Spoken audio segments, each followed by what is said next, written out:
Bonjour à tous, avec l'aide de Dieu, nous allons étudier le Rambam, les lois de Chametz et Matzah. La définition de Chametz, c'est un aliment qui est à base des 5 céréales, le blé, l'orge, l'avoine, l'épeautre et le sel, qui a été en contact avec de l'eau pendant 18 minutes ou plus. La Matzah, c'est ce qu'on appelle le pain azim, les galettes qu'on mange à la fête de Pessah, qu'on doit manger à la fête de Pessah. Donc on ne va pas traduire dans la suite le mot Chametz, ni le mot Matzah. Le Rambam nous dit, dans ces lois de Chametz et Matzah, il y a 8 commandements, Shalosh mitzvot, c'est 3 commandements positifs, Vechamesh mitzvot lota, c'est 5 commandements négatifs. Vezeu pratan, en voici les détails de ces 8 commandements. Aleph, premièrement, Shelo lechol Chametz beyom arba asar bechatzot hayomul mala, ne pas manger du Chametz à partir du 14e jour du mois de Nissan, c'est-à-dire la veille de Pessah, à partir de l'après-midi de Chatzot. Bête, deuxième mitzvah, les hashbit seor me'arba asar, d'éliminer le chametz à partir du 14e jour du mois de Nissan. Gimel, shelo lechol chametz kol shiva, ne pas manger du chametz pendant les 7 jours de la fête de Pessah. Dalet, shelo lechol ta'arov et chametz kol shiva, ne pas manger un contenant dans lequel des aliments dans lesquels sont mélangés du chametz pendant les 7 jours de la fête de Pessah. He, shelo yireh chametz kol shiva, que ne soit pas vu du chametz pendant les 7 jours de la fête de Pessah. Vav, shelo yimatze chametz kol shiva, que ne soit pas trouvé du chametz pendant les 7 jours de la fête de Pessah. Zain, lechol matzah belela Pessah, donc manger la matzah les nuits de Pessah. Chet, les saper b'tziat mitzrayim boto alayla, de raconter, de parler de la sortie d'Égypte cette nuit de Pessah. Ces commandements que nous avons vus juste leurs points sans les expliquer, leur explication va être dans ces chapitres-là. Commençons par Perik Rishon Halacha Aleph, premier chapitre. Tout celui qui mange un kazaït de chametz à la fête de Pessah, un kazaït c'est le volume d'une olive qui correspond à 27 cm3. S'il en a mangé donc du chametz à Pessah, s'il en a mangé donc depuis la nuit du 15 Nissan, c'est-à-dire la nuit qui est entre le 14 et le 15 Nissan, jusqu'au 21 Nissan, c'est-à-dire dans les 7 jours de Pessah, s'il a mangé Meizid volontairement, Chayav Karet, il est coupable de retranchement, c'est-à-dire que Chaz de Shalom, cette personne va mourir jeune et son âme est détachée d'Hachem, comme il est dit, qui kol ochel chametz, tout celui qui mange du chametz, il sera retranché. Ça, c'est s'il a mangé volontairement. Beshogeg, s'il a mangé involontairement. Chayav korban, il doit amener un sacrifice. Quel sacrifice? Un sacrifice de khatat expiatoire. Quelle sorte de sacrifice expiatoire? Kvua, qui est fixe. C'est-à-dire, il y a des sacrifices expiatoires qui sont en fonction des moyens de la personne. C'est un sacrifice khatat expiatoire qui s'appelle olé veyored, littéralement qui monte et qui descend, qui est en fonction des moyens de la personne. S'il peut amener un animal, il amène un animal, sinon ça sera des oiseaux, sinon ça sera de la farine. Mais ici, c'est un khatat kvua, c'est un sacrifice expiatoire qui est fixe, qui est toujours un animal. Le Ram nous rajoute que cette interdiction que nous venons de voir à propos de manger du chametz, c'est aussi bien celui qui en mange, mais aussi quelqu'un qui fait fondre du chametz et il en boit, lui aussi, donc à la même loi que celui qui a mangé du chametz. Jusqu'à là, nous avons parlé donc de manger du chametz pendant les 7 jours de la fête de Pessah.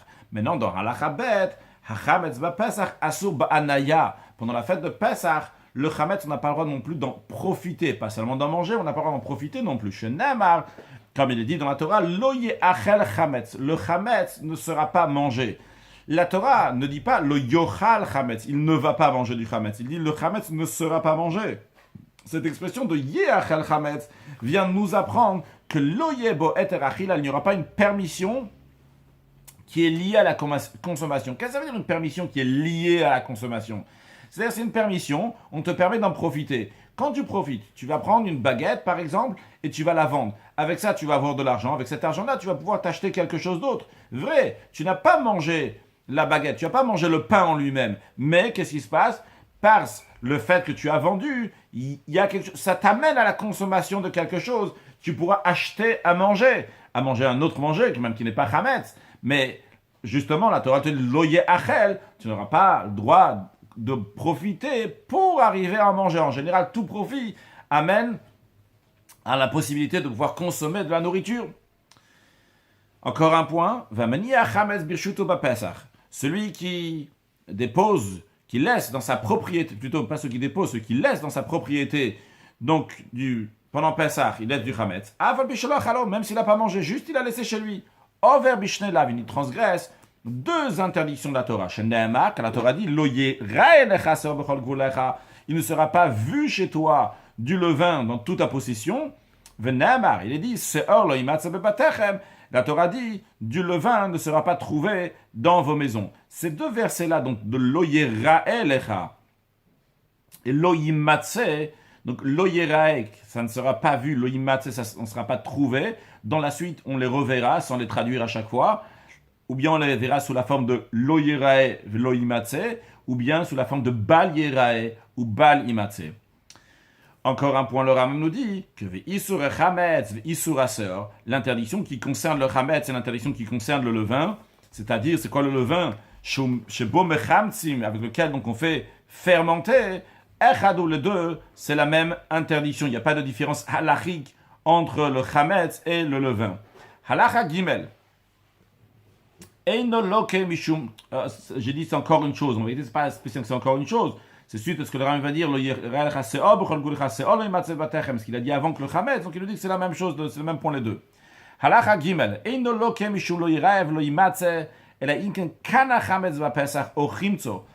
pour être coupable de malkout, de recevoir les 39 coups, si quelqu'un, donc, il a du Chametz chez lui à Pesach, il transgresse, qu'on vient de voir avant le Yirae, le Imatze, c'est uniquement s'il a acheté du Chametz à Pesach, ou bien s'il a fait fermenter donc, du Chametz pendant Pesach.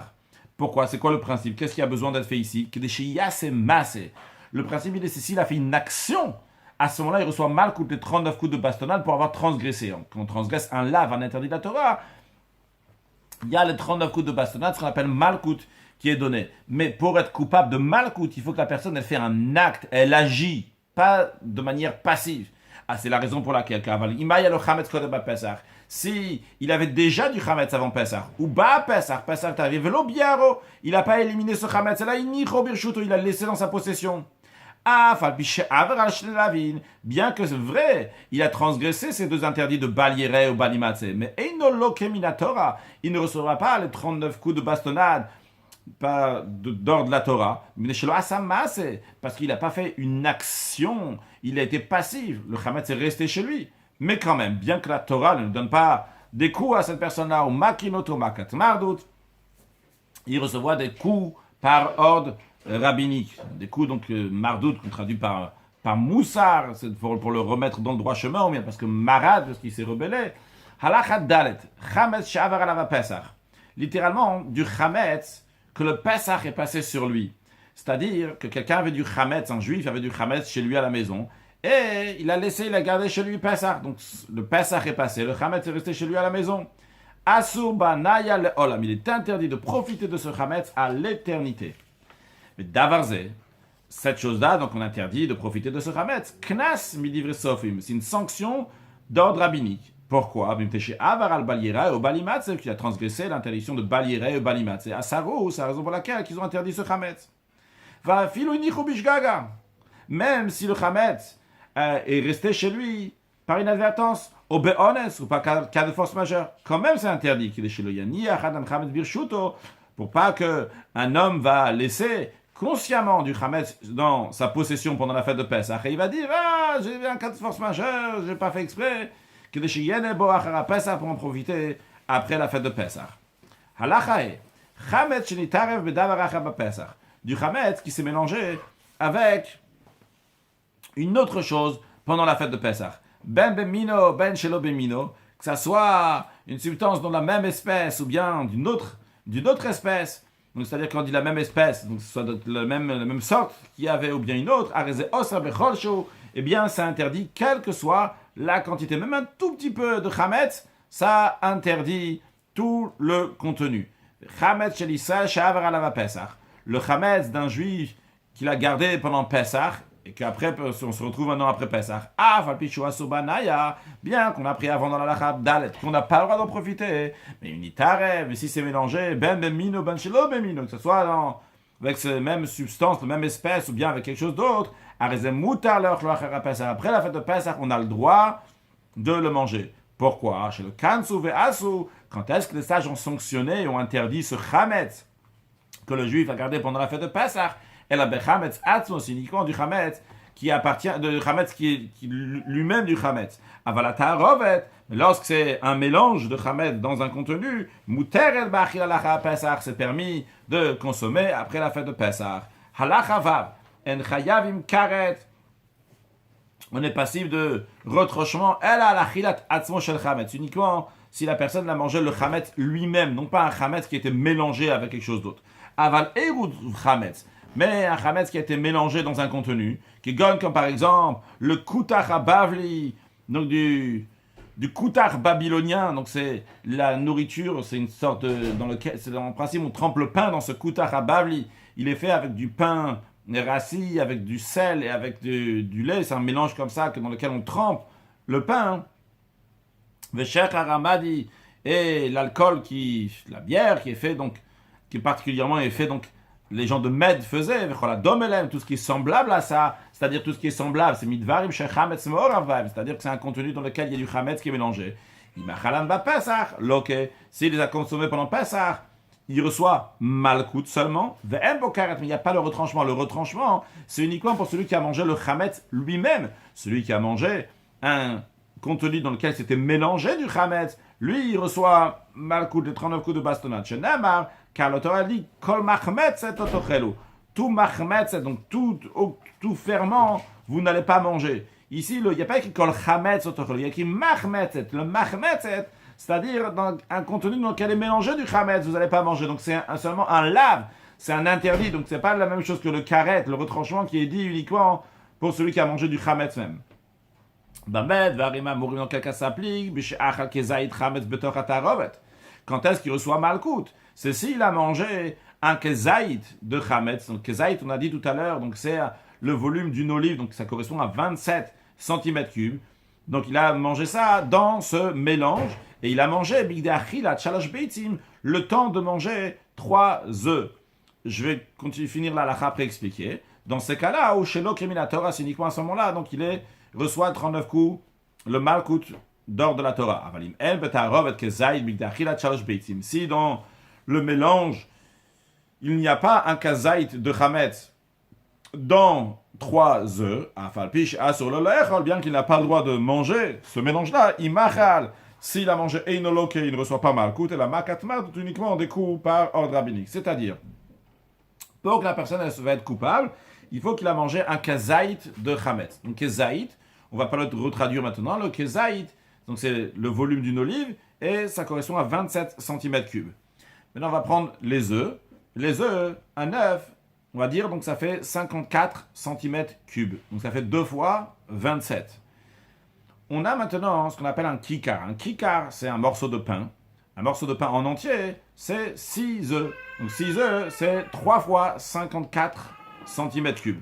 Ce qui nous intéresse ici maintenant, c'est la moitié de 6 œufs. Ce qu'on appelle des achilat pras, le temps de manger un pras. Pras qui vient du langage de poussa, qui veut dire un morceau de pain, non pas le pain en entier. Donc il fait 6 œufs, mais uniquement la moitié de 6 œufs. La moitié de 6 œufs, donc c'est 3 œufs. Kedé achilat pras, le temps de manger 3 œufs. Alors, kedé achilat pras, ça peut vouloir dire le temps de manger 3 œufs. Et ça peut être aussi achilat pras, manger concrètement 3 œufs. Mais les deux, pour ici, en tous les cas, c'est le même principe.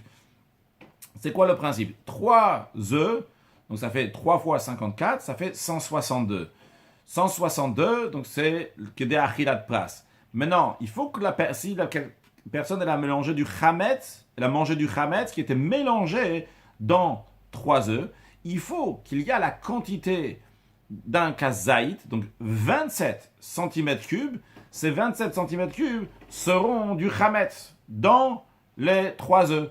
En autre mot, il faut qu'il y ait un 6e de kedé achilat pras. Kedé achilat pras, donc si tu prends dans le chametz même, dans le contenu du chametz, il y a uniquement un 6e, donc un shishit, vu que c'est un 6e, puisque tu fais 6 fois 27, ça te fera 162. 162, c'est la quantité des 3 œufs.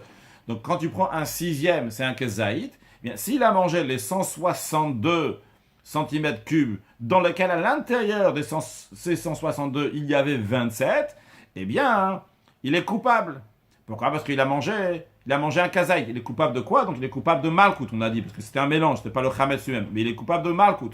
En revanche, s'il a mangé, il y avait moins qu'un sixième. Il y avait par exemple 20 cm3, et lui il a mangé donc les 162 cm3, mais c'était d'autres choses, il n'y avait que 20 cm3 de chametz. Dans ces cas-là, il ne reçoit pas malkout, il reçoit makatma de ses des rabanan. Ça c'est un point. Non, le Rambam ne parle pas seulement du contenu en lui-même, il parle aussi de le temps de manger Achilat Pas. C'est-à-dire, on regarde combien c'est le temps de manger Shalosh Betzim le 3 que des Achilat Pas. Alors, il y a une grande discussion, c'est combien ce temps-là, parce que c'est un temps qui se mesure sur la montre, ça va de 2 minutes jusqu'à 9 minutes, toutes sortes de différentes opinions. Alors, s'il a mangé un kazaït dans le temps de que des Achilat Pas, donc le Rambam ne parle pas sans qu'il a mangé concrètement de ce contenu-là, il parle s'il a mangé, donc un kazaït avec du mélange, dans le temps de manger 3 œufs, et bien à ce moment-là, il recevra malkout. S'il a mangé ce kazaït avec plus de temps que des Achilat Pas, dans ces cas-là, il recevra seulement, entre guillemets, makat mardout, les coups, donc par ordre rabbinique, et donc pas ceux de la Torah. Halacha zayin. Ha'ochel mine chametz atzmo b'pesach, celui qui mange du chametz lui-même, quand on dit lui-même, c'est-à-dire non pas du chametz mélangé, mais du chametz même pendant la fête de Pesach, kol sheu, même s'il mange une quantité minime, arezé asur mina Torah, c'est interdit. La Torah lui interdit. C'est vrai, il ne va pas recevoir de punition, mais c'est quand même interdit. Arezé asur mina Torah, shendema, parce que la Torah dit lo ye'achel chametz. Le chametz ne sera pas mangé. La Torah n'a pas dit lo yochal, il ne va pas manger, c'est-à-dire qu'il va manger normalement, qu'une quantité de manger normale, on dit c'est un kezaït. Ici, lo ye'achel, le chametz ne sera pas mangé même une petite quantité. Ve'afal pikane quand même, et ne chayav karet au korban. Quand il n'est pas coupable il n'est pas passible de retranchement, ou bien d'amener un sacrifice, s'il a fait par inadvertance, s'il a mangé par inadvertance, elle a al kishiu shokazait, uniquement s'il a mangé un kazaït, à ce moment-là, donc si c'était volontairement, il est coupable de karet, si c'était involontairement, il doit amener un sacrifice. Ve'achel pachot mikazait, celui qui mange moins qu'un kazaït, bemmezid, intentionnellement, volontairement, c'est-à-dire, il a mangé un peu plus qu'un kolchou, une quantité minime, mais moins qu'un kazaït, Makinoto makat mardut, les sages donc lui donnent des coups, non par ordre rabbinique. Halacha chet, asur lechol chametz biyom arba'a asar. Jusqu'à présent, nous avons parlé de manger du chametz pendant les 7 jours de la fête de Pessah, du 15 Nissan au 21 Nissan. Maintenant, le Rambam nous dit qu'il est interdit de manger du chametz le 14e jour du mois de Nissan. À partir de quand? Mais chatzot ad yom ulmala, à partir de l'après-midi. Chatzot, donc il est la moitié de la journée. On va prendre donc une journée qui commence à 6h du matin, qui finit à 18h. Donc, et pour la suite aussi, donc on va garder ça. Donc 6h du matin, ça commence la journée, elle finit à 18h. Donc une journée dans laquelle nous avons 12 heures. Et bien à partir de Chatzot, c'est-à-dire donc à partir de midi et après-midi, on n'a pas le droit de manger du chametz. Le 14e jour du mois de Nissan, Shomitri la Tcha Shvil Bayom, donc ce qui correspond à la 7e heure depuis le matin. C'est-à-dire la 7e heure, vu que 6h, 7h, 8h, 9h, 10h, 11h, donc ça nous fait 6h. À midi, ça commence la 7e heure. À tout celui qui va manger du chametz à partir le 14 Nissan, à partir de l'après-midi, à partir de la 7e heure depuis le matin, eh bien, il reçoit malkout, les 39 coups de bastonnade. Parce que la Torah dit, lo tochal alav chametz. Tu ne vas pas manger à cause de lui du chametz. Qu'est-ce que ça veut dire qu'à cause de lui, c'est qui, c'est à cause de qui tu ne vas pas manger du chametz? Quel lomar? Cela veut dire, al korban à Pesach, lorsqu'il y a le sacrifice de Pesach. À partir du moment que tu peux amener le sacrifice de Pesach, le sacrifice de Pesach, tu peux l'amener à partir de l'après-midi. À partir de ce moment-là, tu n'auras pas le droit de manger du chametz, c'est une interdiction, donc c'est un lave. Quand quelqu'un transgresse un lave, un interdit de la Torah, il reçoit malkout. Car l'âme de Mupi Ashwa, donc ainsi, ils ont appris les sages donc par tradition. L'explication de ce verset-là qui dit le tochal alav, à cause de lui tu vas pas manger du chametz, le tochal chametz, tu vas pas manger du chametz. Misha sherouya le shritat Pesach, depuis le moment qu'il convient de faire le sacrifice de Pesach, c'est quand Shu ben Arbaim, donc c'est l'après-midi, vos Chatzi Hayom, donc qui est la moitié de la journée, à partir de Chatzot. À la Chatet. Donc jusqu'à là, ce qu'on a vu, c'est ce que la Torah, elle interdit le 14e jour du mois de Nissan, la veille de Pesach. Dans la Chatet, nous allons voir ce que les sages, ils ont interdit. Les sages font des barrières, et donc les sages ont interdit de manger du chametz à partir du début de la 6e heure, c'est-à-dire à partir de 11 heures du matin. Sur Torah, pour pas qu'il va être en contact, qu'il va toucher, il va arriver à un interdit de la Torah. Et la personne est en train de manger comme ça, 11h58, 59, comme midi pile, comme ça, il va s'arrêter. Pour pas qu'il rentre en contact du tout, les sages ont dit on va faire une distinction. La Torah l'interdit à midi, nous on interdit déjà depuis 11h de manger du chametz.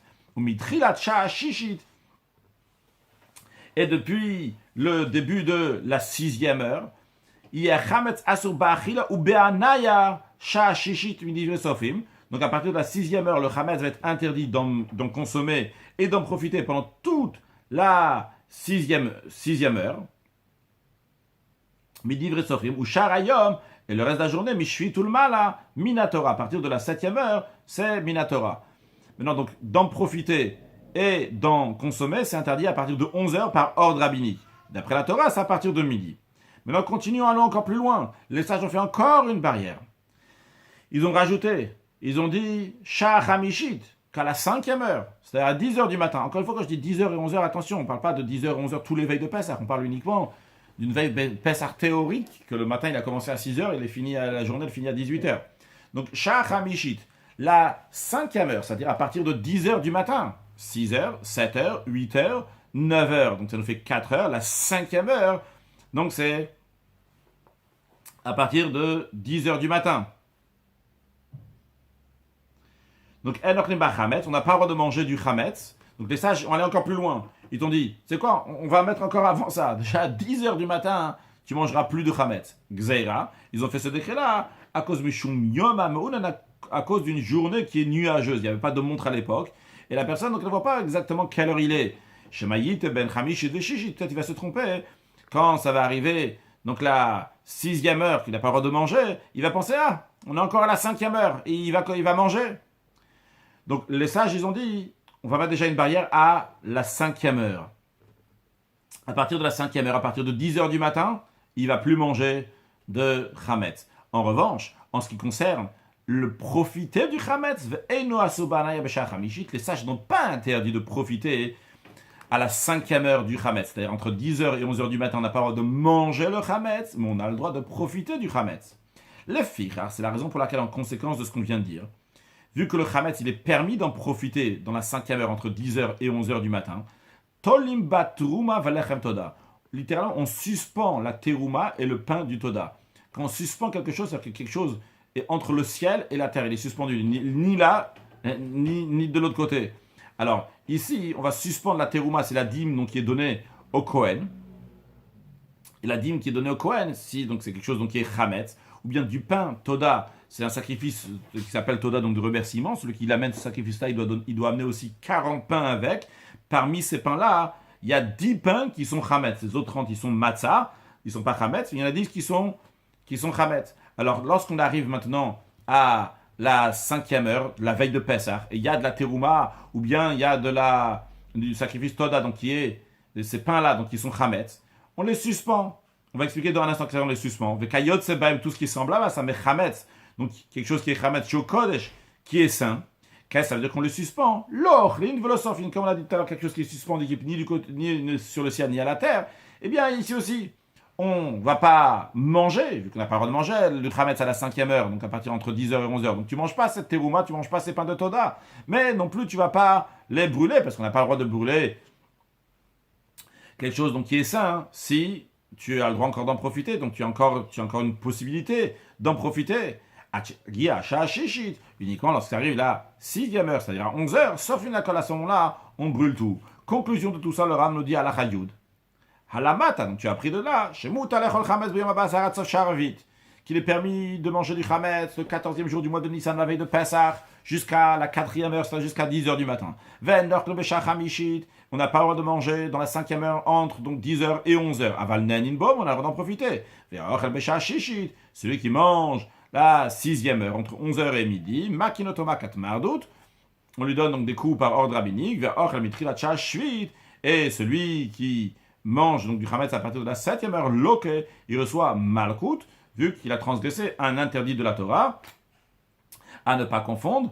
Après le Rambam, il y a ces deux interdits qui sont différents. Il y a depuis la veille de Pessah, donc Chatzot à la moitié de la journée, jusqu'à la nuit qui est entre le 14 et le 15 Nissan, que cette interdiction, donc c'est on transgresse un interdit de la Torah et donc la personne reçoit Malkout. En revanche, lorsqu'il va manger du Chametz Ras Shalom pendant la fête de Pessah, là, il aura le karet, le retranchement. Pour conclure avec un mot de Chassidut, dans une des lettres, le Rabbi explique quelque chose qui est très connu en ce qui concerne le Chametz, que le Chametz représente la grossièreté, ce qui monte, ce qui gonfle, etc. Et Dieu en préserve dans la vie de tous les jours, c'est l'orgueil, ça représente l'orgueil. L'orgueil, c'est la source de toutes les mauvaises choses. Et il est écrit, Toi, vat Hashem kol gvalev, que Hashem, c'est une abomination pour lui, tout celui qui a le cœur qui est haut, qui est hautain. En effet, nos sages disent que celui qui a la grossièreté, qui est orgueilleux, à Kadosh Baruch Hu, il dit Einan iveu yicholim ladur. Bah là, on ne peut pas vivre ensemble, donc il faut faire très attention donc à ce chametz, donc qui représente donc ce qui gonfle, ce qui prend beaucoup de place comme ça. Et c'est la raison pour laquelle que nous avons vu aujourd'hui que le chametz, il est asur bechol sho. Le chametz, il est interdit même bechol sho, même un tout petit peu, quelle que soit la quantité, c'est interdit même dans une petite quantité. Et donc, faire attention, s'éloigner de la gave et de l'orgueil, avoir le but ou la soumission à Kadosh Baruch Hu. Par cela, on va amener la venue de Mashiach, dans lequel Kadosh Baruch Hu, il va enlever tout le mal qu'il y a dans le monde, tout le chametz qu'il y a dans le monde, tout l'orgueil qu'il y a dans le monde. Très prochainement avec Mashiach. Now, excellente journée.